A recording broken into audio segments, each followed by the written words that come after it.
मुच्यते। पूर्णस्य पूर्णमादाय पूर्णमेवावशिष्यते। ॐ शान्ति शान्ति शान्तिः।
सहनावतु सहनौ भुनक्तु सह वीर्यं करवावहै तेजस्विनावधीतमस्तु मा विद्विषावहै। ॐ शान्ति शान्ति शान्तिः। शङ्करं शङ्कराचार्यं केशवं बादरायणं सूत्रभाष्यकृतौ वन्दे भगवन्तो पुनः पुनः। ईश्वरो गुरुरात्मेति मूर्तिभेदविभागिने व्योमवद्व्याप्तदेहाय दक्षिणामूर्तये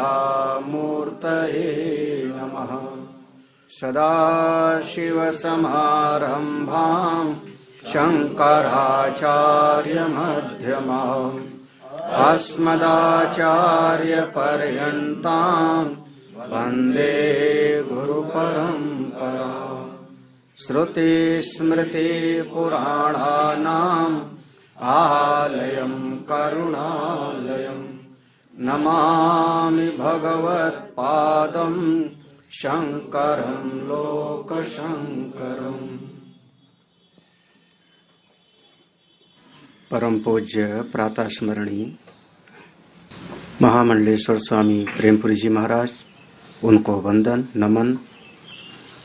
उनके द्वारा संस्थापित इस अध्यात्म विद्या केंद्र स्वामी प्रेमपुरी आश्रम में समुपस्थित सभी श्रोता बंधु भक्तजन, प्रातःकालीन सत्संग में हम सभी लोग अष्टावक्र गीता के माध्यम से आत्मचिंतन कर रहे थे, जिसके प्रथम अध्याय में महामुनि अष्टावक्र जी ने उपदेश दिया और उस उपदेश का श्रवण करते करते विदेहराज जनक अपनी आत्म अनुभूति में पहुंच गए। जब अपने स्वरूप का अनुभव उनको हुआ, आश्चर्यचकित हो गए। अरे, ऐसा तो कभी हमने जाना ही नहीं था, ऐसा हमने कभी सुना नहीं था। अदृष्ट, अश्रुत और अकल्पनीय अगर ये तीन चीजें घटित होती हैं तो भीतर आपके जो मनोभाव पैदा होता है, उस मनोभाव को ही आश्चर्य कहते हैं। मैं तो ऐसा हूं, चेतन स्वरूप हूं, ज्ञान स्वरूप हूं, नित्य हूं। कहाँ मैं इतने दिनों से इस शरीर अंतःकरण आदि में मैं बद्ध था। मैं तो तत्व हूं, जिस तत्व का न कभी जन्म है और न कभी मृत्यु है। स्वयं को ही मैं नमस्कार करता हूँ। 14वें श्लोक तक हम लोगों ने श्रवण किया था। 15वां श्लोक थोड़ा सा चिंतन प्रधान है। ज्ञानम ज्ञेयम तथा ज्ञाता त्रितयं नास्ति वास्तवम् अज्ञानाद् भाति यत्रेदम् सोऽहमस्मि निरञ्जनः।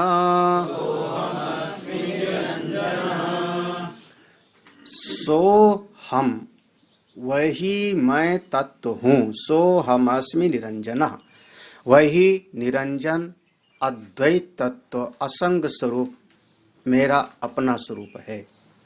सोहम, इससे तो एक परंपरा चल पड़ी, सोहम संप्रदाय। वही मैं तत्व हूँ, जो वह है वही मैं हूँ। कौन है वह? कौन है वह? ज्ञाता नहीं है। ज्ञाता तो हमारी बुद्धि की वृत्ति उपहित जो चेतन है, बुद्धि वृत्ति उपहित चेतन, उसी का नाम ज्ञाता होता है। शुद्ध चेतन ज्ञाता नहीं होता। जो शुद्ध चेतन है वह कभी किसी चीज को जानता ही नहीं, वो तो अपनी महिमा में रहता है। तो शुद्ध चेतन ज्ञाता नहीं है और जड़ शरीर बुद्धि आदि भी ज्ञाता नहीं है, क्योंकि अंतःकरण बना है पांचों महाभूतों के सत्व गुण से, और ये 5 महाभूत जड़ हैं, तो उनसे बनी हुई चीज भी जड़ है। तो अंतःकरण बुद्धि आदि भी जड़ हैं। जड़ वस्तु में ज्ञातापन नहीं हो सकता और शुद्ध चेतन में भी ज्ञातापन नहीं हो सकता।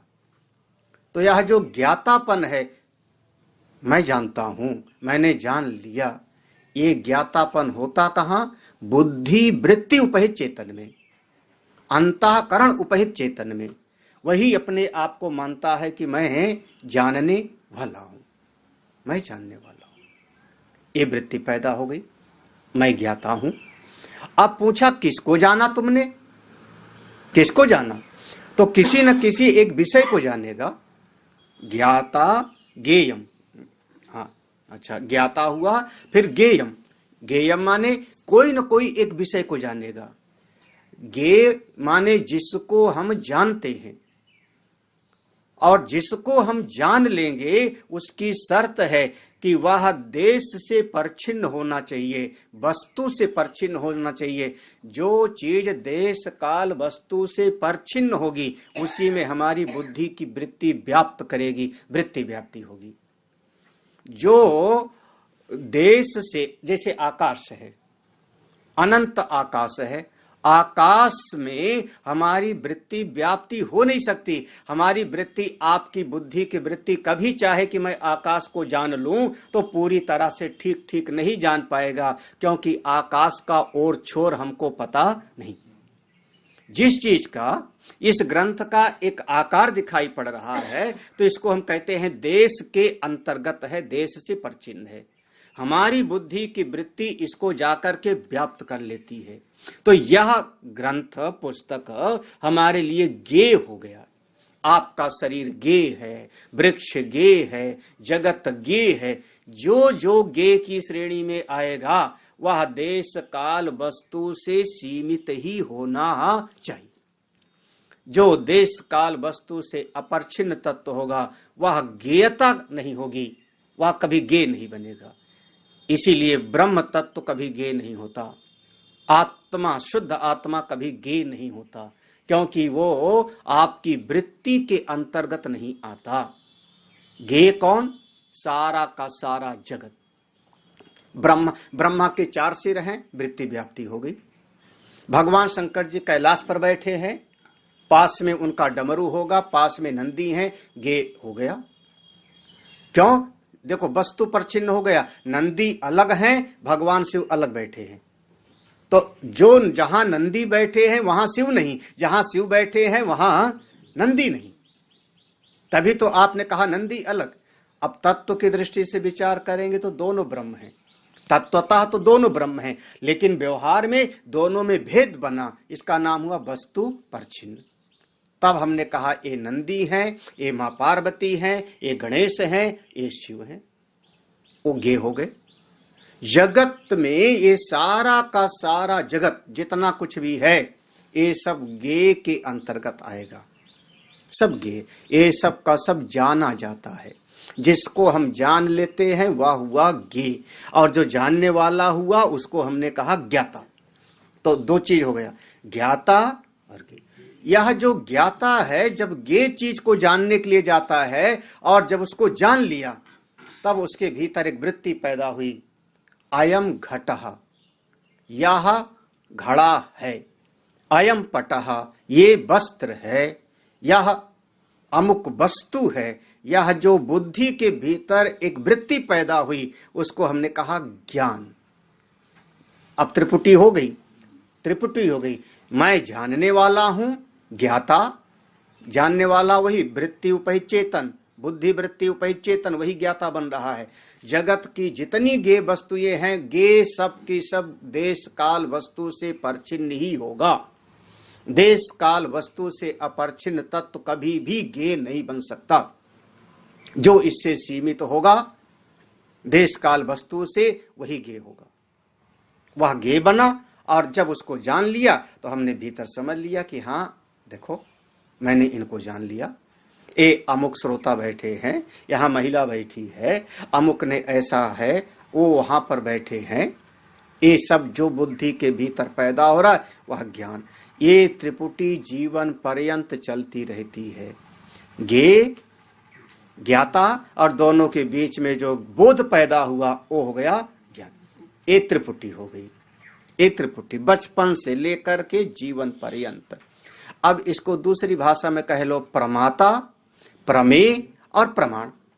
जो ज्ञाता है वो प्रमाता हो गया, जिसको गे कहा वो प्रमेय है, और दोनों के बीच में जो माध्यम बना वो हो गया प्रमाण। हाँ, दृष्टा, दृश्य और दर्शन, ये लगातार त्रिपुटी चलती रहती है। और ये त्रिपुटी जहां पर चलती रहती है उसी का नाम ये सारा का सारा विश्व है। विश्व माने क्या? जहां पर त्रिपुटी का व्यवहार निरंतर होता है। जगत, संसार, कुछ भी कह लो। वैसे जीव सृष्टि को हम संसार कहते हैं और ईश्वर सृष्टि को जगत कहते हैं। दोनों को एक साथ मिला करके संबोधित करना हो तो मैं कह देता हूं विश्व। विश्वम दर्पण दृश्यमान नगरी तुल्यम निजांतर्गतम। तो जीव सृष्टि यानी संसार जो मनः कल्पित है, ईश्वर सृष्टि यानी जगत जो बाह्य जगत में दिखाई पड़ रहा है, इंद्रियों से जिसकी उपलब्धि होती है वह, ये दोनों मिला करके विश्व। और ये सारा का सारा विश्व, यहां पर इसी तीन का त्रिपुटी का खेल चलता रहता है। जानने वाला है, जिस किसी चीज को जाना, और बीच में ज्ञान की वृत्ति पैदा हुई। ये तीनों वृत्ति जहां पैदा हो रही है उसी का नाम हुआ ये सारा का सारा विश्व।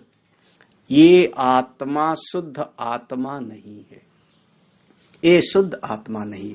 त्रितायम नास्ति वास्तवम, ए बिल्कुल सीधा कहूं अब यहां पर तो जितना आपने जाना वो सब वास्तव में सत्य नहीं है। जितना जाना, हाँ, वो परम सत्य नहीं है, व्यवहारिक सत्य होगा। अब व्यवहारिक सत्य है, एक गिलास में जल रखा है, हमने जल को जाना, उससे हमारी प्यास बुझ जाएगी। हाँ, क्रियाकारकत्वम है, प्यास बुझ जाएगी। ये व्यवहारिक सत्य है, लेकिन परम सत्य वो नहीं।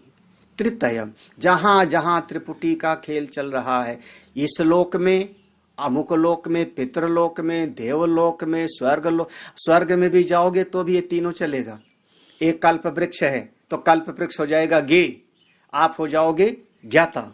बीच में वृत्ति पैदा होगी, मैंने कल्प वृक्ष को आज जान लिया, मैंने कल्प वृक्ष को देख लिया, ये त्रिपुटी पैदा हो जाएगी। आप किसी भी जगह पे लोक परलोक में आपका गमन होगा, त्रिपुटी होगी। त्रिपुटी होगी। हाँ, हाँ, यहां तक कि आप शिवलोक वैकुंठ लोक भी चले जाओ, भगवान के सानिध्य में हो जाओ, आपको सारूप मुक्ति मिल जाए, सालोक मुक्ति मिल जाए, जैसे जय विजय इत्यादि आदि। वहां पर भी तो जानेंगे ना कि मेरे प्रभु जी हैं, इनकी सेवा करनी है, हाँ, इनको पंखा करूं। सर्वत्र ये त्रिपुटी होती है, और जहां जहां त्रिपुटी का संसार है वो परम सत्य नहीं है। परम सत्य कौन है? सर्वाधिष्ठान, ये त्रिपुटी का जो अधिष्ठान है। अब देखना, विचार करना, यह जो ज्ञाता है, ये ज्ञाता पना अपना निकाल देवे, ये ज्ञाता पना निकाल देवे, ज्ञातृत्व इसमें से किनारे कर दो, जो ज्ञेय है उसमें उसका जो नाम रूप है उसको किनारे कर दो, तो यह जो ज्ञाता उपहित चेतन है और जो ज्ञेय उपहित चेतन है वो दोनों एक हो जाएगा। दोनों एक हो गया, वो परम सत्य होगा। थोड़ा मुश्किल लगे तो समझने का प्रयास करना। विषया अवच्छिन्न चेतन, विषया अवच्छिन्न, जो विषय से अवच्छिन्न चेतन है, वो जब अहम अवच्छिन्न चेतन अपने स्वरूप से अवच्छिन्न चेतन से जाके एक हो जाएगा, तो वही वास्तविक ज्ञान हो। दोनों एक ही भूत हुआ, वह परम शुद्ध ज्ञान है। और जब तक यह भेद बुद्धि है, ये अलग, ये अलग, ये ज्ञेय, मैं इसका ज्ञाता, उतना ज्ञान वास्तविक ज्ञान नहीं है, व्यवहारिक है, काम चलाऊं ज्ञान है, दुनिया का व्यवहार हमारा चलेगा, लेकिन परम सत्य ज्ञान नहीं। अब इस बात को थोड़ा सा एक समझने के लिए, जितना कुछ ज्ञान है वो सब का सब बुद्धि में ही होता है, बुद्धिगत ज्ञान है। ज्ञान हमेशा बुद्धि में होता है। हाँ, जानने वाला बुद्धि वृत्ति उपहित चेतन है, ज्ञान कहां हुआ? बुद्धि में। और शुद्ध क्या है? परम सत्य क्या है? इससे परे इसका अधिष्ठान, जो बुद्धि वृत्ति उपहित चेतन, बुद्धि के भीतर जो ज्ञान की वृत्ति है, वो सब का जो अधिष्ठान है वही परम सत्य है। जिसने परम सत्य में अपने आप को अवस्थित कर लिया, उसको बुद्धि के ज्ञान की जरूरत भी ही नहीं। ज्यादातर हम लोगों के समाज में इस बुद्धि के ज्ञान के अनुसार आप सम्मान अपमान करने लगते हो। बुद्धि की समझ के अनुसार आपका व्यवहार बदल जाता है। ये जो अमुक अमुक व्यक्ति हैं, ये व्याकरण के विद्वान हैं, ये व्याकरण के विद्वान, संस्कृत भाषा के अष्टाध्यायी के विद्वान हैं। अरे विद्वान होंगे तो बुद्धि तो है। अपनी आत्मा जो शुद्ध आत्मा है वो न विद्वान है न अविद्वान है, वो न ज्ञानी है न अज्ञानी है, वो तो अपना शुद्ध परब्रह्म परमात्मा है। लेकिन अब किसी की बुद्धि में इतना ज्ञान है, विशेष ज्ञान है, बस हमने कहा ये बहुत बड़े। हाँ? किसी की बुद्धि में थोड़ा सा और कुछ शास्त्रों का अध्ययन कर लिया, उसकी बुद्धि के उस जानकारी के अनुसार हमने समझा कि ये बड़े सिद्ध महापुरुष हो गए। सिद्ध महापुरुष तो ऐसे भी हो सकते हैं जिनको कुछ ज्यादा संस्कृत आता ही नहीं। हमारे यहाँ पर रमण महर्षि का नाम आता है, रामकृष्ण परमहंस का नाम आता है, और भी अनेकानेक विद्वान महापुरुषों के नाम आते हैं। उन्होंने साधना किया, अपने स्वरूप में जाके निष्ठ हो गए। माँ आनंदमयी का नाम बहुत प्रसिद्ध था किसी समय में, अभी थोड़े से समय पे हरि बाबा महाराज का नाम बहुत प्रसिद्ध था। अनेकानेक महापुरुष। वो क्या, जिस क्षण आप अपने इस अंतःकरण को बाध कर सको, अपनी बुद्धि का भी निषेध कर सको, तो बुद्धि का निषेध कर दिया, बुद्धि मैं नहीं हूं, तो बुद्धि के भीतर जितना ज्ञान पैदा हुआ वो भी तो आप नहीं हो। आपने निषेध कर दिया, जैसे कहा कि शरीर मैं नहीं हूं, इंद्रिय मैं नहीं हूं, प्राण मैं नहीं हूं, मन मैं नहीं हूं, बुद्धि मैं नहीं हूं, तो बुद्धि का तो निषेध कर दिया और बुद्धि के भीतर की जो समझ है उसको अपना मान बैठे। हाँ? इसको कहते हैं धर्म सहित धर्मी का अध्यास। बड़ा विचित्र अध्यास होता है। बुद्धि के भीतर जो जानकारी है वो भी मैं नहीं। कोई ज्ञान आपका परम सत्य नहीं है, कोई ज्ञान। एक संत ने सीधा कहा, जितना आपने जाना सब झूठ। जो जो आप जान लिए सब झूठ, क्योंकि पर ब्रह्म परमात्मा वो कभी ज्ञेय बनता ही नहीं, वो आपके जानने के अंतर्गत, बुद्धि के अंतर्गत हो। जो आपने जाना सब सब झूठ। लेकिन हाँ, व्यवहारिक है, हमारी साधना के लिए उपयोगी है। अगर मैं गीता उपनिषद पढ़ूंगा तो हमारी साधना में वो सहायक बनेगा, लेकिन परम सत्य मत समझ लेना। ज्ञानम ज्ञेयम तथा ज्ञाता तृतयम नास्ति वा। अगर समझदार हैं, बिल्कुल प्रज्ञावान हैं, तो उनकी अनुभूति को देखो। किसी की बुद्धि की जानकारी से आप उसको जो है तौलना मत शुरू कर दो। अमुक ऐसे महापुरुष हैं जिन्हीं बुद्धि में इतना शास्त्रों का ज्ञान है, अमुक महापुरुष हैं जिनकी बुद्धि में कोई शास्त्रों का ज्ञान नहीं है। शास्त्रों का ज्ञान है या नहीं है, कुछ कार्य करते हैं या नहीं करते, समाज सेवा करते हैं या नहीं करते, नाम जपते हैं या नहीं नाम जपते, ये सब बाहर की चीज है, उनकी निष्ठा स्वरूप में है कि नहीं। और जिसकी स्वरूप में निष्ठा हो गई उसको सारा जगत ब्रह्ममय दिखाई पड़ता है, सारा जगत ब्रह्म। कृत्वा ज्ञानमयीं दृष्टिम पश्येद ब्रह्ममयम जगत। केवल उसकी एक पहचान यही है कि वो सारे जगत में केवल एक आत्मा को ही देखता है। अभी पहले कहा था, मेरे अलावा तो कुछ और दिखता ही नहीं है, सारी सृष्टि में तो मुझको अपना स्वरूप ही दिखाई पड़ रहा है। ये सारा का सारा बुद्धि के स्तर का जितना खेल है त्रिपुटी में, प्रमाता प्रमेण प्रमाण प्रमेय, दृष्टा दृश्य दर्शन, ये सब का सब त्रिपुटी जगत के अंतर्गत है। जगत मिथ्या है, झूठा है, केवल काम चलाने भर का है। ब्रह्म सत्यम जगत मिथ्या, जो परम सत्य है अपना आत्मा, वो त्रिपुटी का अधिष्ठान है, त्रिपुटी के अंतर्गत वो नहीं आता। तृतयम नास्ति वास्तवम, वो वास्तव नहीं है। फिर कैसा है, क्यों ये त्रिपुटी क्यों दिखाई पड़ती है? अज्ञानात भाति, अज्ञान के कारण, नासमझी के कारण, क्योंकि अभी हमने सत्संग नहीं सुना होगा, शास्त्रों का श्रवण मनन निधिध्यासन नहीं किया। जब तक अज्ञान है तब तक हमको ये सब का सब दिखाई पड़ता रहता है। हाँ? ये अमुक है, ये अच्छा है, ये बुरा है, ये अपना है, ये पराया है, सब दिखता रहता है। बस इतना सावधान रखो, यत्र इदम, आगे सब देखना, यत्र इदम, ये सवर का सारा तीनों, यत्र माने जहां पर दिखाई पड़ता है, इदम इदम, ये सारा त्रिपुटी जहां पर जिसमें दिखाई पड़ रहा है वही मैं आत्मा हूं। ये जो दिख रहा है वो नहीं, जो दिख रहा है वो नहीं, जिसमें दिख रहा है, जहां दिख रहा है। हाँ, दिख सर्प रहा है, सर्प नहीं। हाँ, कहां दिख रहा है? जो दिख, जहां दिख रहा है, यत्र इदम, कौन? वो अधिष्ठान में हूं, वही मैं परम सत्य हूं। मैं तो शुद्ध चेतन हूं, शुद्ध ब्रह्म हूं। उस चेतन में ही ये सारा का सारा जगत पैदा होता है, स्थित रहता है, नष्ट हो जाता है। वो मेरा स्वरूप है। सो हमस्मि, वही मैं आत्मा हूं। सो हमस्मि इति वृत्ति अखंडा, ऐसी हमारी अखंडाकार वृत्ति बन जाए, वही मैं हूं, वही मैं हूं। हाँ, बहुत बढ़िया। अगर आपकी वृत्ति उस अधिष्ठान पर ना गई, अपने आत्म स्वरूप पर ना गई, और इस त्रिपुटी में हमारा मन भटकता रहा, ज्ञाता में, ज्ञान में, तब तो आपके जीवन में फिर भेद बुद्धि बनी रहेगी। और जब तक भेद बुद्धि बनी रहेगी तब तक, अगला श्लोक कहते हैं, द्वैत मूलमहो दुःखम्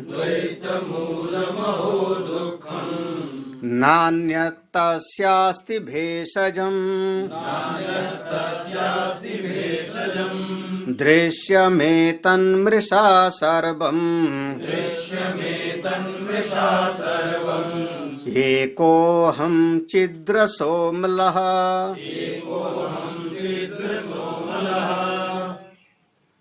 जितने ब्रह्मवेत्ता होते हैं ना, उनकी भाषा बहुत सरल हो जाती है, व्यवहार सरल हो जाता है।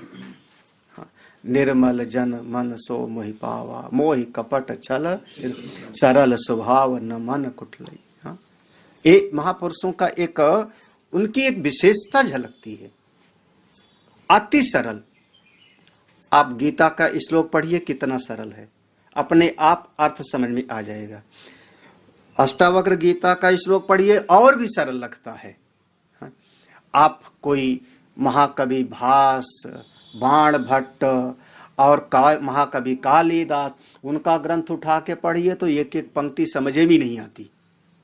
हाँ, ऐसा उनका कई बार तो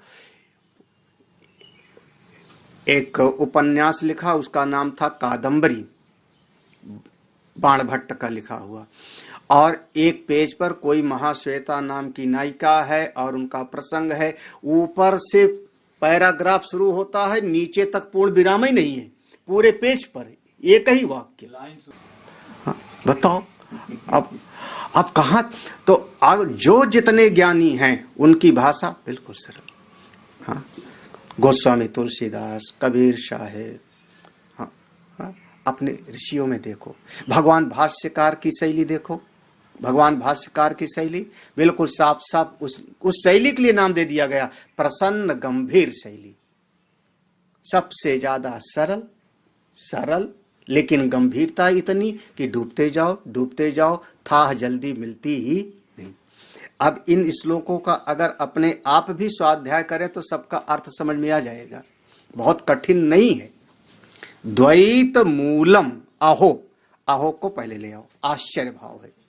इस अध्याय का मूल प्रसंग ही था आश्चर्य भाव। तो अहो आश्चर्य है, कितना आश्चर्य है। द्वैत मूलम दुखम, ये जगत में दुखों की जड़ द्वैत बुद्धि है। द्वैत बुद्धि ही भेद, द्वैत बुद्धि माने भेद बुद्धि, भेद बुद्धि ही दुखों की जड़ है। हाँ, लो, भेद बुद्धि क्या बनाया? जहां पर अभेद बुद्धि हो जाएगी वहां पर आपको एक अपनापन लगेगा, वहां पर आपका दुख कम हो जाएगा।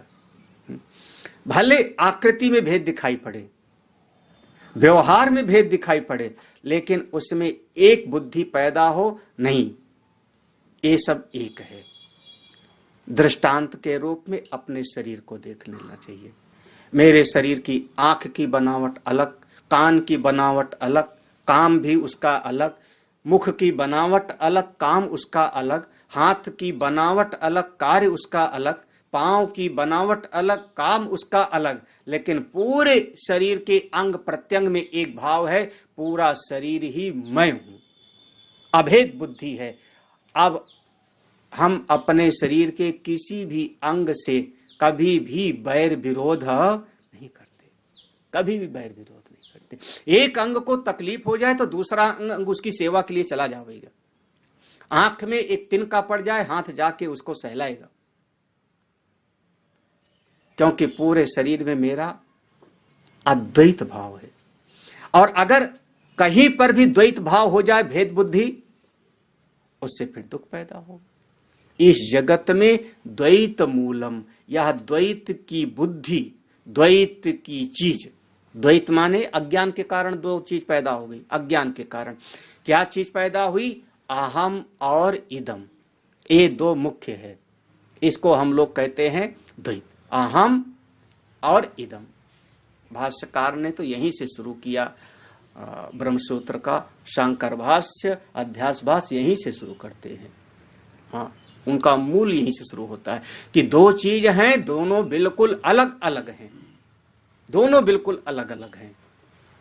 हाँ, युष्मद अस्मद प्रत्यय गोचरयो बिल्कुल अलग अलग हैं, लेकिन फिर भी दोनों में ना समझी के कारण अध्यास होता है और फिर समस्या पैदा होती है। नैसर्गिको अयम लोक व्यवहार रहा, ये अनादिकाल से व्यवहार चला। समझिए, दो तरह का, अहम और इदम, मैं और यह, ये क्या हो गया? दो चीज हो गई ना, मैं और यह के अंतर्गत सारा जगत आ जाएगा। और मैं में आपने जोड़ किसको लिया? अपने आप को। ये मैं हूं और ये सारा का सारा इदम इदम यह। अब चलो इसको और समझ, ये शरीर के साथ जोड़ लिया तो शरीर को अहम मान लिया, और जगत में जितना कुछ है ये सब का सब इदम इदम हो गया। पूरा का पूरा ब्रह्मांड आपका इदम के अंतर्गत हो गया, और ये शरीर आपने अहम मान लिया। तो ये अहम और इदम, शरीर और शरीर से अलावा सारा का सारा जगत, ये हो गया द्वैत।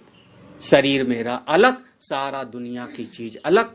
अब ये शरीर को ये चीज चाहिए, ये चीज मिल जाएगी तो मैं बहुत सुखी, और ये चीज ना मिले बहुत दुखी। क्यों? बस इस, क्योंकि शरीर का स्वभाव है, ये शरीर कभी किसी का पूर्ण नहीं होता। पूर्ण तो एक परमात्मा है। शरीर को रोज रोज भोजन चाहिए, शरीर को रोज रोज जल चाहिए, शरीर को सर्दी गर्मी से बचाव के लिए वस्त्र चाहिए। ऐसे मन को प्रेम चाहिए, मन को अपनापन चाहिए, बुद्धि को ज्ञान की खुराक चाहिए, जानकारी चाहिए। ये शरीर को हमेशा इस जगत से चाहिए। और किसी दिन जो नहीं मिलेगा, जब जो नहीं मिलेगा, उसी क्षण आप दुखी हो जाओगे। शरीर को भोजन नहीं मिला, आप दुखी, क्योंकि द्वैत है। शरीर मैं हूं, जगत अलग है। शरीर को भोजन नहीं मिला, आप परेशान। पानी नहीं मिला, आप रो। समय पर ठीक से वस्त्र नहीं मिला, सर्दी में ऊनी वस्त्र आदि नहीं मिला, आप दुखी। आपके मन को जरा सा किसी ने सुई चुभोया, प्रेम नहीं मिला। बहुत सारा समाज में तो इसी का बड़ा बखेड़ा है। आदमी कहते हैं आजकल तुम मेरा ध्यान नहीं रख रहे हो, आजकल तुम हमारा ध्यान नहीं रख रहे हो, आजकल कुछ बदले से हो। हाँ? क्या हो गया? बोले मन का मन की जो चाह है नहीं मिली। बुद्धि में जो ज्ञान चाहिए, हमने तुमसे ये बात पूछी थी, तुमने हमको बताया नहीं मौके पर। बस इसी में जीव दुखी हो जाएगा। हाँ, बहुत सारे परिवार में इस बात पर बहुत बखेड़ा है। यहीं से बखेड़ा शुरू होता है। हाँ, तुमने पत्नी हाय हाय करती, तुमने उसको इतना दे दिया, हमसे पूछा क्यों नहीं? हाँ, अब लोग वो कमाया, उसने दे दिया तो दे दिए भाई। हाँ, लेकिन महाराज, हाँ, इस पर तू मैं होता है खूब गृहस्थियों में। हाँ, तुमने हमको वो दे दिया, तुमने वो कर दिया, तुमने वो कर दिया, हमारे घर में हमारे जैसा होना चाहिए। पूरे जीवन में द्वैत मूलम अहम। आप दूसरे को देखो, दूसरे की सत्ता देखो, और जीवन में दुखी हो। बहुत सटीक शब्द है। अब दो बातें हमने कह दिया, अहम और इदम, ये है द्वैत।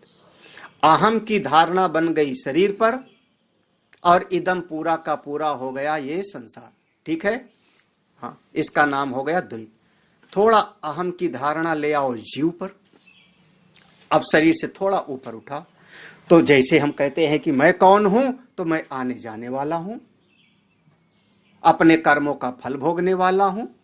84 लाख जन्मों में भटकते भटकते इस शरीर में मैं आया हूं। तो शरीर मेरा निवास स्थान हो गया, और इसके भीतर रहने वाला जीव मैं हूं, अहम। तो ये अब जीव हो गया अहम। अब शरीर से थोड़ा ऊपर उठे, जीव हो गया अहम। जब जीव आप बन गए, कर्म फल के भोक्ता कर्ता आदि बन गए, तब ईश्वर की सत्ता सामने खड़ी हो गई। आप व्यष्टि हो गए, वो हो गया समष्टि। अब जीव ईश्वर का भेद बन गया।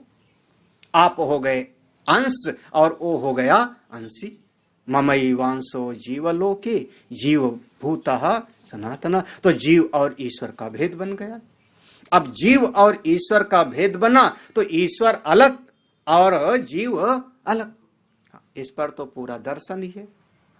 हमारे मध्वाचार्य जी का सिद्धांत इस पर टिका है कि जीव अलग, ईश्वर अलग, दोनों अलग अलग हैं। ऐसा उनका घोर तरीके से उन्होंने सिद्ध किया। इसीलिए उनके नाम मत का नाम है पड़ा द्वैतवाद। द्वैतवाद क्यों? क्योंकि ईश्वर अलग, जीव अलग। अब दो है तो आप जीव हो, जीव अल्पज्ञ है, अल्प शक्ति वाला है। जीव अल्पज्ञ है, अल्प शक्ति वाला है, तो जीव ईश्वर की उपासना करे।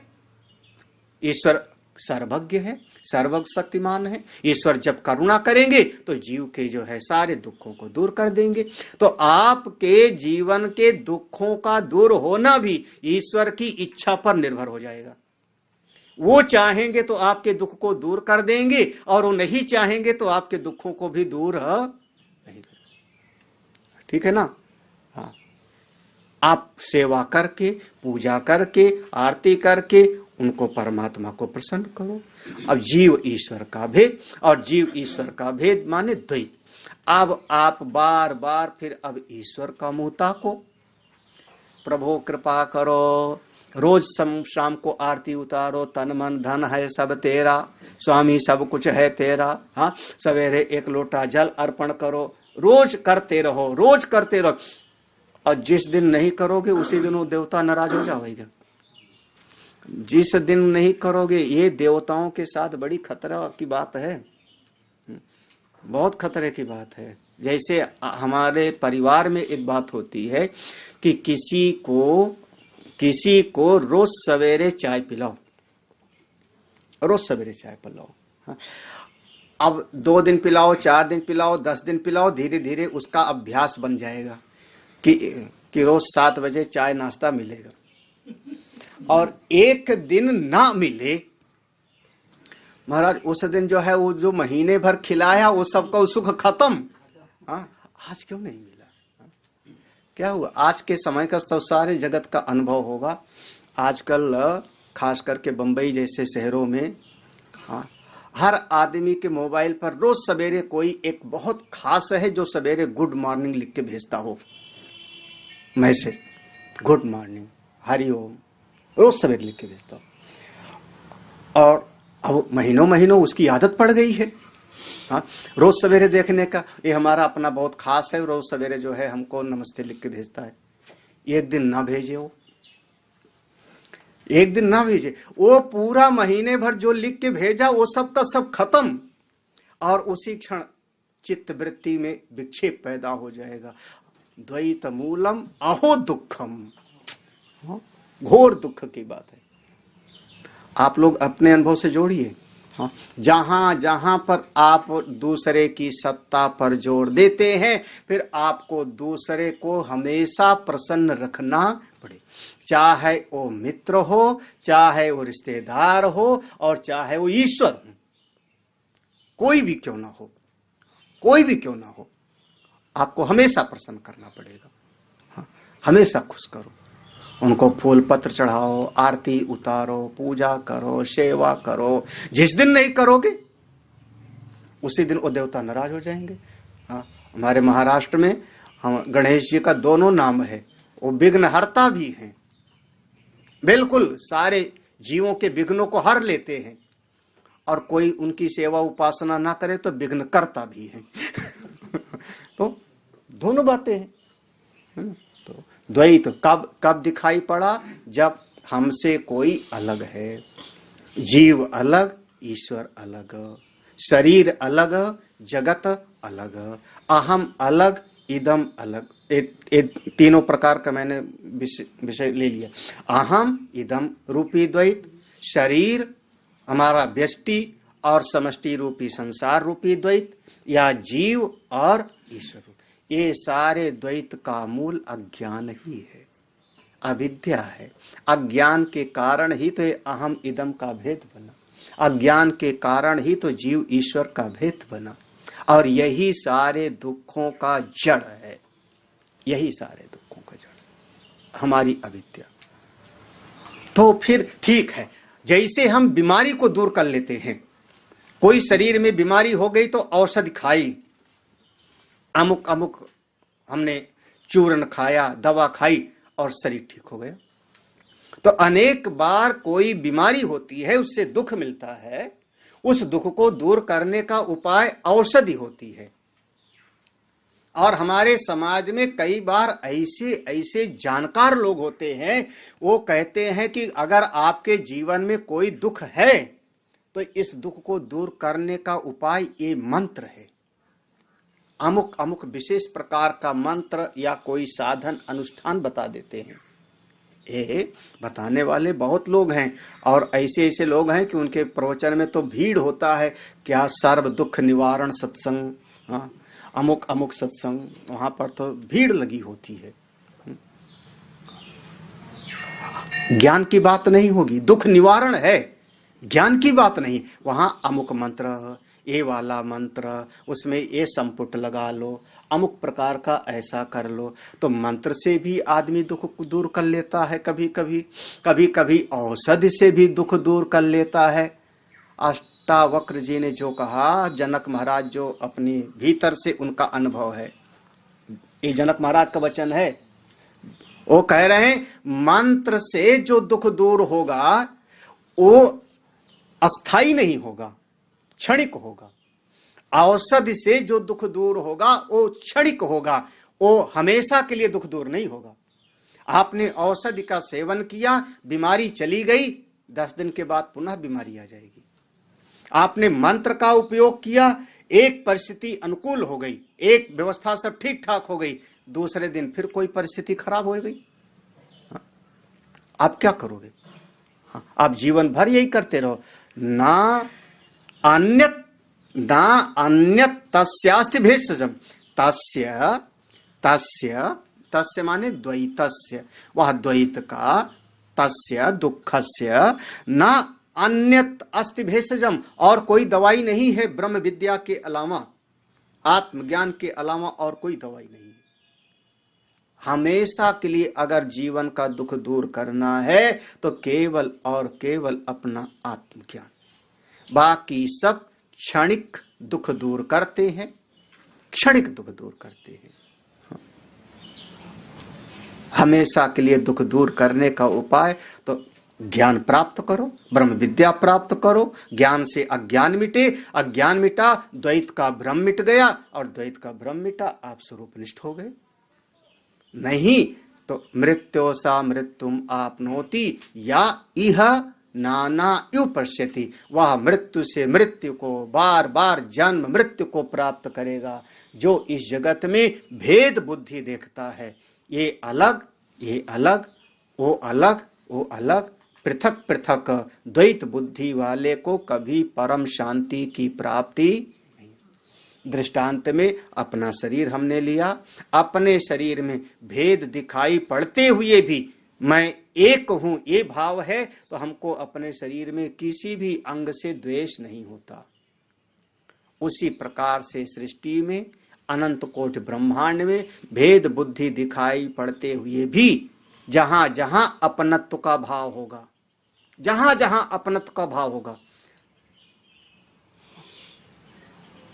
अपनत्व का भाव जुड़ जाएगा, उससे आपको आपके जीवन में उतना विक्षेप नहीं पैदा होगा। उसके लिए आप त्याग करने के लिए तैयार हो जाओगे। हाँ, ए पुत्र मेरा, ये पति मेरा, ये पिताजी मेरे, ये भाई मेरे। और खास करके एक चीज बड़ा विचित्र है, आप देखो, आपका अपनत्व जिसमें होगा, अपनत्व जी, आपके परिवार में 10 लोग हैं और 10 परिवार में आपका एक अपनापन है, और उसमें हमारा बच्चा, हमारा बेटा कोई अपराध कर देता है तो हम उसको छुपाएंगे। ये मेरा अपना ही तो है, ये मेरा अपना ही तो है। उसका समाधान करेंगे, उसका कोशिश करेंगे कि इसका समाधान हो जाए। हाँ, क्यों? क्योंकि वहां पर एक अपनत्व की बुद्धि है, अपनेपन का भाव है। और जहां परायपन का भाव आ गया, जहां परायपन का भाव, अमुक पराया है, अन्य है, अन्य है, तो उसकी छोटी सी भी गलती वो पहाड़ जैसे बना करके हम पूरी जगह पर चर्चा करते हैं। नीतिकार ने कहा नरः सरसप छिद्र मात्राणी, मनुष्य है सरसों के दाने के बराबर भी दूसरे का दोष दिखता है। दूसरे का कोई दोष सरसों के दाने के बराबर भी है तो उसको देखता है, और अपना बेल के बराबर भी, बिल्लो मात्राणी, बेल के बराबर भी अपना कोई कमी हो, दोष हो तो देख करके भी उसको नहीं देखता। क्यों? क्योंकि अपने और पराये का भेद है। जहां जहां अपनापन बनता है वहां वहां आपके भीतर एक नई वृत्ति पैदा होती है। हाँ, ये सारे जगत में अपना भाव बनो, सारी सृष्टि मेरी है। अभी भी कहा था सब कुछ मेरा है अथवा मेरा कुछ भी नहीं। अभी कल ही हम लोगों ने पढ़ा था सारा जगत या तो मेरा है और या तो मेरा कुछ भी नहीं। इस दृष्टि में जाना है। हाँ, द्वैत मूलम अहो दुखम, आश्चर्य है यह द्वैत ही सारे दुखों की जड़ है। ये जो अहम इदम का, जो मैं और मेरे का भेद बुद्धि बना रखा है, ये सारे दुखों की जड़ है। इसकी और कोई दवाई नहीं, और कोई दवाई नहीं। तो क्या दवाई है, क्या दवाई क्या है फिर? आगे कहते हैं हाँ, दृश्यम एतन मृषा सर्वम, यही है ना, दृश्यम एतन, एतन दृश्यम, एतम एतन दृश्यम सर्वम मृषा, ये जितना कुछ दृश्य है ये सब का सब झूठा है। एतन दृश्यम, जो जो दिखाई पड़ रहा है दृश्य की कोटि में जो कुछ भी है सब का सब मृषा। अब आ गया वही जगत मिथ्या, ब्रह्म सत्यम जगत मिथ्या। देखो दृश्यम एतन मृषा, एतन दृश्यम मृषा, ये जितना दृश्य है सब झूठा है सब कुछ। तो एको हम चिदरसो अमला, मैं एक हूँ, चैतन्य स्वरूप हूँ, अमल हूँ, नित्य हूँ, मैं ब्रह्म स्वरूप हूँ, ब्रह्म सत्यम जगत मिथ्या, सिद्ध हो जाता है यही पर। हाँ, जीवो ब्रह्मैव ना परा, यह जो मेरा अपनी सत्ता है, जो मेरा अपनी चेतनता है, वह परम चेतनता से पृथक नहीं है। यह बोध प्राप्त हो, यह बोध ही सारे दुखों को मिटाने में सक्षम है। इसके अतिरिक्त और कोई उपाय नहीं है, कोई उपाय नहीं है। नहीं तो ये संसार में तो बस थोड़ा थोड़ा समाधान करते रहो और फिर दूसरे दिन फिर दुख तैयार, तीसरे दिन फिर दुख तैयार, और ये पूरी तरह से समाधान होता हुआता नहीं होता। ये जगत का सीधा कहूँ, जब हमारे दशरथ महाराज का नहीं हुआ तो फिर और दूसरे का क्या होगा? हाँ, जब हमारे बड़े बड़े महापुरुषों उनका नहीं हुआ तो दूसरे का क्या होगा? हाँ, हमारे गुरुदेव वशिष्ठ वो ब्रह्मवेत्ता हैं, अपने आप में स्वरूपनिष्ठ हैं, लेकिन विश्वामित्र के साथ उनका तनाव ही पैदा हो गया। क्यों? अब विश्वामित्र गुरुदेव वशिष्ठ को कहते हैं कि ये मेरा शत्रु है, ये मेरा दुश्मन है। सारे लोग हमको ब्रह्मर्षि कहते हैं, ये नहीं कहता, इसी बात पर हो गया। उन्होंने कृत्या राक्षसी पैदा किया, कृत्या राक्षसी वशिष्ठ के पुत्रों को जाके खा गई। हाँ, जिसमें वशिष्ठ के एक पुत्र थे जिनका नाम था शक्ति, नारायणम पद्म भवम वशिष्ठम शक्तिम च तत्पुत्र पर। शक्ति को खा गई कृत्या राक्षसी। हाँ, उनके पुत्र, जिनके पुत्र थे पराशर ऋषि, उनके पुत्र व्यास भगवान। जब वशिष्ठ के पुत्रों को राक्षसी खा गई, वशिष्ठ महाराज ने कहा हाय हाय मेरे सारे बच्चे तो मर गए। अब अंतःकरण में थोड़ा दुख की वृत्ति पैदा हो गई। चित्त में स्वरूप से निष्ठ हैं, ब्रह्मनिष्ठ हैं, लेकिन अंतःकरण में वो बाधित अनुवृत्ति से दुखाकार वृत्ति पैदा हुई। तो उन्होंने कहा ठीक है, इस शरीर को मैं मार ही डालता हूं, अब तो जीने का कोई फायदा नहीं। जब मेरे बच्चे मर गए तो मेरे जीने का क्या फायदा, मेरे जीने का क्या फायदा। चले गए नदी के किनारे, गंगा जी के किनारे, और वहां पर जा करके और नदी में छलांग लगाई, मैं मर जाऊं। हाँ, मां भगवती ने सोचा ये ब्रह्मज्ञानी महात्मा मुझ में मर जाएगा तो मुझको ब्रह्म हत्या का दोष लगेगा। हाँ, इसको मारना ठीक नहीं। तो जहां वो छलांग लगाए, जहां गिरे, वहां पर वो बहुत हल्का घुटने बराबर जल हो गया। हाँ, फिर से वो निकले, उन्होंने सोचा जहां गहरा हो वहां छलांग लगाऊं, फिर से छलांग लगाए, फिर से वो हल्का थोड़ा सा जल वाले हो गई। जब 2-3 बार हुआ तो वो समझ गए, उन्होंने कहा तू हमको मरने भी नहीं देती, हाँ, तो उसको अभी मैं श्राप दे के पूरा सुखा देता हूं। तो प्रकट हो गई, और प्रकट हो गई। उन्होंने कहा एक कौन मरना चाहता है महाराज? हाँ, मरना कौन चाहता है? कहां पर ये वृत्ति पैदा हुई कि कोई मरने हमको नहीं दे रहा है? ये मरने की जो इच्छा है, इसका हेतु क्या है? किस हेतु से इच्छा पैदा हुई कि हमें मर जाऊं? बस वहीं से सत्संग शुरू हो गया।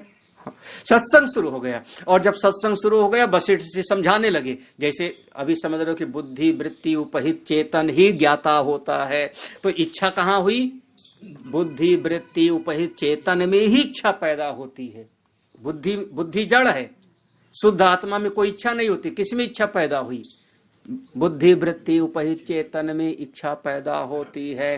फिर अमुक अमुक घटना हो गई इसलिए, और सत्संग करते करते मन का दुख सारा का सारा समाप्त। और कोई दवाई नहीं, दुख दूर करना है तो बस सत्संग सुनते रहो, और कोई उपाय नहीं है। ना अन्यत् तस्यास्ति भेषजम् द्वैत मूलम अहो दुखम। ये सारा दुखों की जड़ द्वैत है, और कोई दुख के दूर करने का उपाय नहीं है। चलो आगे देखते हैं अगला श्लोक। बोध मात्रो हम अज्ञानात् उपाधि कल्पितो मया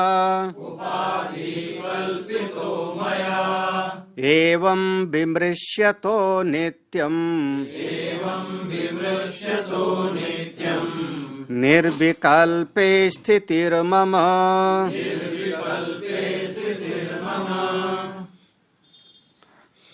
अहम बोध मात्र, मैं ज्ञान स्वरूप हूं।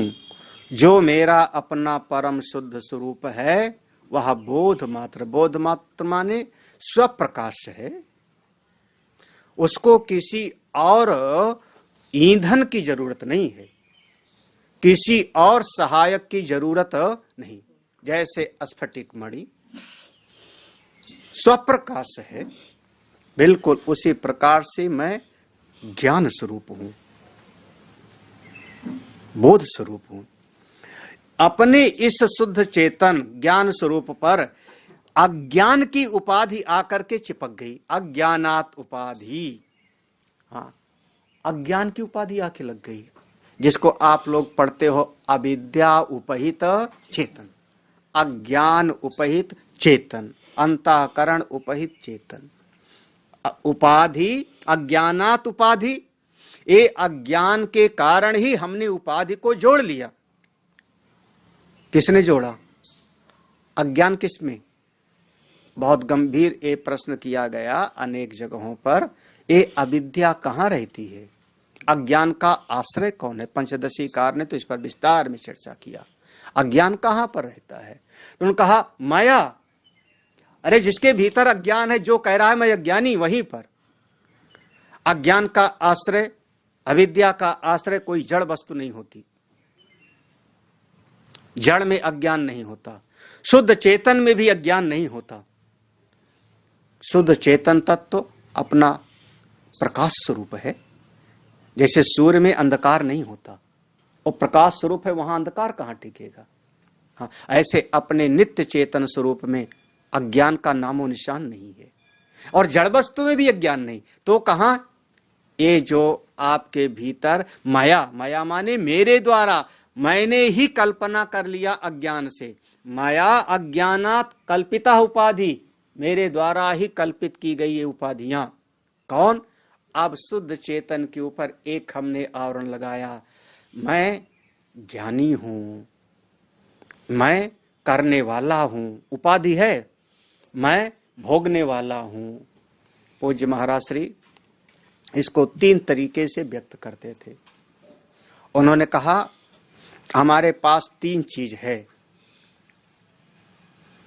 कर्मेंद्री, ज्ञानेंद्री और अंतःकरण। ये 3 विभाग कर लो, कर्मेंद्री, ज्ञानेंद्री और अंतःकरण। मैं सच्चित आनंद हूं, मैं ब्रह्म स्वरूप हूं, ज्ञान स्वरूप हूं, लेकिन अपने स्वरूप को ठीक ठीक नहीं पहचाना अज्ञान के कारण, तो कर्मेंद्रियों को अपनी मान लिया। जब कर्मेंद्रियों के साथ जुड़ गया तो कर्मेंद्रियों के करने को अपना मान बैठा, करती हैं कर्मेंद्रियां, और फिर भीतर मान बैठता है कि मैं करने वाला हूं, अहम करता। ये उपाधि हो गई, ये उपाधि हो गई, मैं करने वाला। किसके कारण?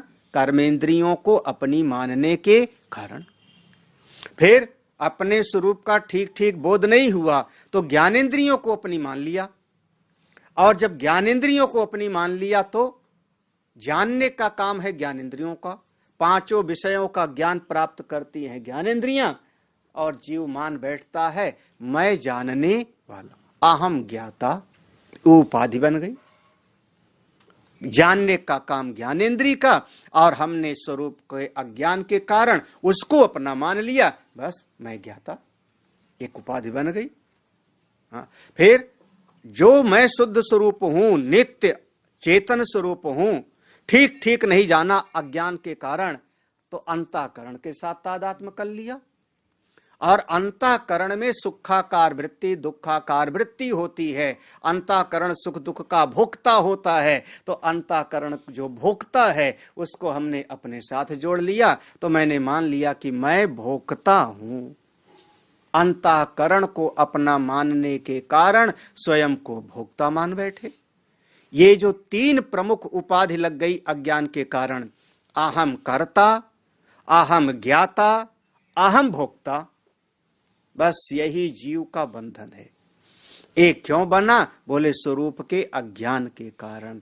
माया अज्ञानात उपाधि कल्पितः, मैंने मेरे द्वारा अज्ञान के कारण ये उपाधियों की कल्पना कर ली। उपाधि, उपाधि माने उप माने समीप, हाँ, अधि अधिकरणे, में पर अपने आत्मा के समीप आकर के जो अपनी आत्मा के स्वरूप को छुपा ले वह उसी का नाम हो गया उपाधि।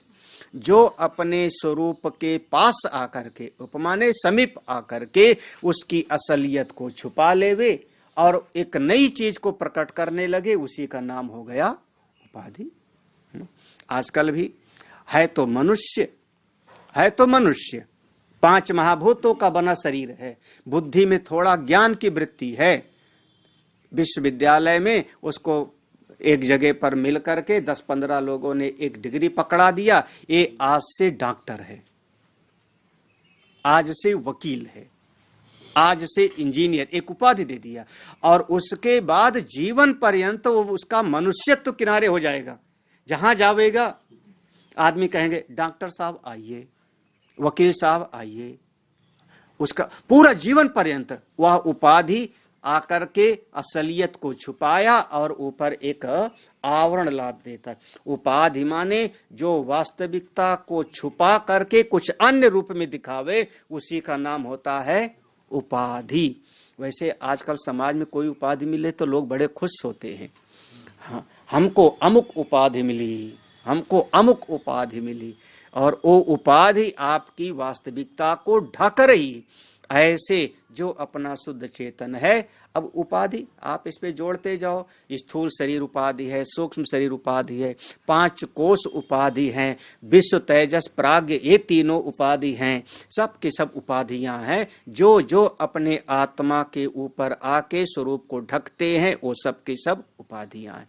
क्यों कल्पना किया? अज्ञान के कारण। इसका विचार करो, इसका चिंतन करो। देखो, एवं विमृशितो नित्यम, इस प्रकार से जब हम विचार करते हैं कि सब उपाधियां हैं और जितनी उपाधि हैं सब अज्ञान के कारण हैं, जितनी उपाधियां हैं सब असली नहीं है, असली नहीं है, व्यवहार चलाने के लिए था। हाँ, कर्मेंद्रियां भी व्यवहार चलाने के लिए थी, ज्ञानेंद्रियां भी व्यवहार चलाने के लिए थी, अंतःकरण भी व्यवहार चलाने के लिए था। ये सब विचार करो। विमृशितो माने खूब चिंतन करो, श्रवण मनन करो और हमेशा करते रहो। चिंतन करते करते करते करते वादे वादे जायते तत्वबोधा। जब आप विचार करते रहोगे तो विचार करते करते करते करते यह अज्ञान विचार को सह नहीं पाता, अविद्या विचार को सह नहीं पाता। अविरोधितया कर्म ना विद्याम विनिवर्तयेत विद्याम अविद्याम निहंतेव तेजस तिमिर संगवत। यह जो अविद्या है वह जैसे जैसे विचार करते जाओगे ज्ञान की वृत्ति उदय होगी, अविद्या अपने आप किनारे हो जाती है। जब विचार करते गए, नहीं एक कर्मेंद्रिय में कैसे हो सकता हूं, कभी हाथ में शक्ति कम हो जाती है, पांव में शक्ति कम हो जाती है, अनेक बार हमारी आंख ठीक ठीक देख नहीं पाती, अनेक बार अपनी आंखों से जो मैं देखता हूं वही गलत हो जाता है, आंखों से देख करके जो मैंने समझा वो गलत हो जाता है।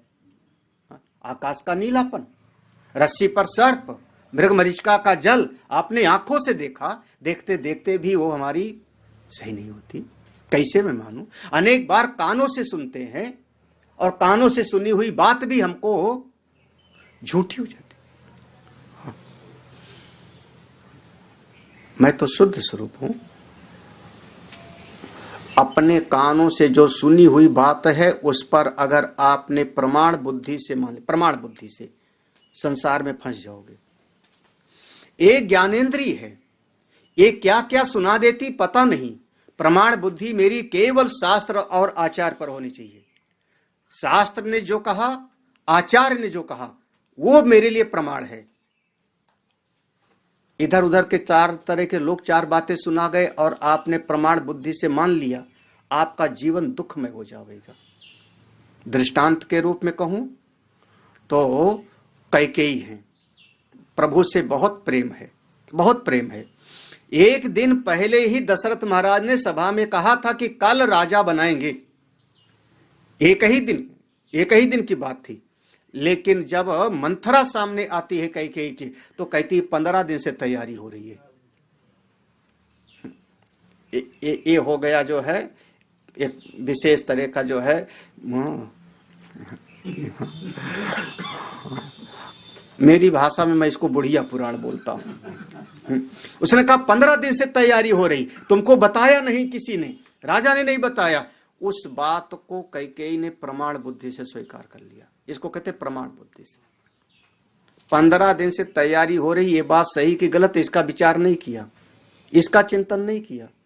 हाँ, और उसके बाद आगे की सारी बातें चिंतन करती है। हमको राम अगर राजा बन गए, ऐसा ऐसा होगा, वैसा ये करना चाहिए, वो करना चाहिए, तू मेरी सहयोगिनी है, जो कहे सो मैं करूं। हाँ, पारव कूप कह दे तो कुएं में कूद जा तो मैं कूद जाऊं। हाँ, सब कुछ हो जाता है, पूरा का पूरा तहस नहस हो जाता है। लेकिन उस विषय का दोबारा कहीं चिंतन नहीं है कि 15 दिन की एक दिन। पूरी रामायण वो जो प्रमाण बुद्धि से स्वीकार कर लिया उसका निषेध नहीं कर पाई वो कैकेयी। हाँ, समझना वो किसकी बात थी, शास्त्र की नहीं, आचार की नहीं। गुरुदेव वशिष्ठ से पूछती, उनकी बात को स्वीकार करती। गुरुदेव वशिष्ठ की बात नहीं थी। सुमंत्र से सलाह करती, उनकी बात नहीं थी। किसकी बात थी वो, मंथरा। दूसरा दृष्टांत हमने एक दिन शायद कहा था, शूर्पणखा और रावण।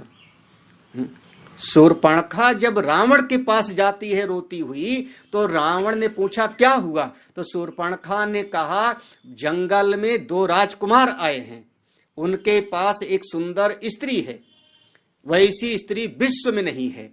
हमने सोचा कि हमारे भाई के पास अगर ये नहीं तो सारा का सारा व्यर्थ, तो इस स्त्री को पकड़ के मैं अपने भाई को उपहार दूं, इसलिए मैं उनके पास गई उस स्त्री को पकड़ने के लिए। तब उसने हमारा नाक और कान काट लिया। अब हो गया ना इतरिया चरित्र। हम पकड़ करके आपके लिए ला रही थी और काट लिया। इस बात को रावण ने प्रमाण बुद्धि से स्वीकार कर लिया। बिल्कुल मेरी बहन जो कह रही बिल्कुल सही। अब कौन से ग्रंथ में लिखा हुआ बात है कि सही है, इस पर कभी विचार नहीं करता वो। पूरा कुल मर गया, स्वयं मर गया लड़ करके, इस बात का कहीं निषेध है? पढ़िए रामायण, अध्यात्म रामायण, वाल्मीकि रामायण, गोस्वामी जी का रामचरितमानस, कि जो उसने कहा था शूर्पणखा ने, अगर आपकी बुद्धि प्रमाण बुद्धि से संसार की बातों को स्वीकार कर लेगी तो आप उससे छुटकारा नहीं पा पाओगे जल्दी। इसीलिए संतों ने कहा प्रमाण बुद्धि से स्वीकार करना है तो शास्त्र और संत की बात, संसार की बात को अगर प्रमाण बुद्धि से स्वीकार किया, आपका पूरा जीवन नष्ट भ्रष्ट हो जाएगा। शास्त्र कहता है आप ज्ञान स्वरूप हो, अज्ञान के कारण ही उपाधियों की कल्पना की गई है। एवं विमृश्यतो नित्यम, इस प्रकार से जब आप नित्य विचार करते रहोगे तो निर्विकल्पे स्थितिर्मम, हे भगवान गुरुदेव अष्टावक्र जी महाराज, जनक महाराज कह रहे हैं, हे भगवान ऐसा विचार करते करते मैं निर्विकल्प स्वरूप में अवस्थित हो गया हूं, मैं तो अपने आत्म स्वरूप में अवस्थित हो गया हूं। निर्विकल्पे स्थितिर मम, मैं तो नित्य अपने निर्विकल्प आत्म स्वरूप में से समस्त उपाधियों का बाध कर करके, सारी उपाधियां बाहर और मैं आत्म स्वरूप में निष्ठ हूं। ओम पूर्णमदः पूर्णमिदं पूर्णात् पूर्णमुदच्यते पूर्णस्य पूर्णमादाय पूर्णमेवावशिष्यते। ओम शांति शांति शांति। हरि ओम। श्री गुरुभ्यो नमः। हरि ओम।